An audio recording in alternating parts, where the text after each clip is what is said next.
فرجت ولا دينا إلا أديت ولا مريضا إلا شفيت। কয়েকদিন আগেই সিনেমার জগৎকে বিদায় জানিয়েছেন দক্ষিণী ইন্ডাস্ট্রির সুপারস্টার থালাপতি বিজয়। অভিনয় ছেড়ে বর্তমানে তিনি একজন রাজনীতিবিদ। 2024 সালে ফেব্রুয়ারিতে নিজের রাজনৈতিক দলের ঘোষণা দেন বিজয়। লক্ষ্যে 2026 সালের তামিলনাড়ু বিধানসভা নির্বাচনে প্রতিদ্বন্দ্বিতা করার।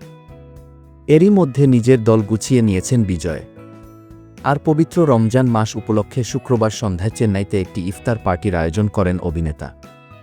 বিজয়ের আমন্ত্রণে স্থানীয় রাজনৈতিক নেতৃত্ব এবং চলচ্চিত্র জগতের বেশ কিছু পরিচিত মুখ ইফতারে অংশ নিয়েছিলেন। এছাড়াও চেন্নাইয়ের 15টি মসজিদের ইমামরাও আমন্ত্রিত ছিলেন ওই ইফতারে। প্রায় 3000 মানুষের অংশ নিতে সুবন্দোবস্ত করা হয়েছিল ইফতারে।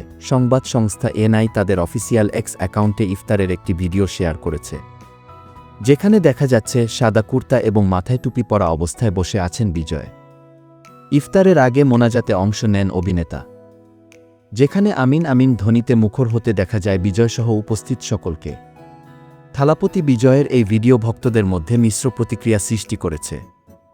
অনেকে তার এই সাম্প্রদায়িক সম্প্রীতির প্রয়াসের প্রশংসা করেছেন। ভক্তরা সামাজিক মাধ্যমে তার এই কাজকে সাহসী এবং অন্তর্ভুক্তিমূলক বলে উল্লেখ করেছেন। বিজয়ের রাজনৈতিক প্রবেশ তামিলনাড়ুতে ঝড় তুলেছে।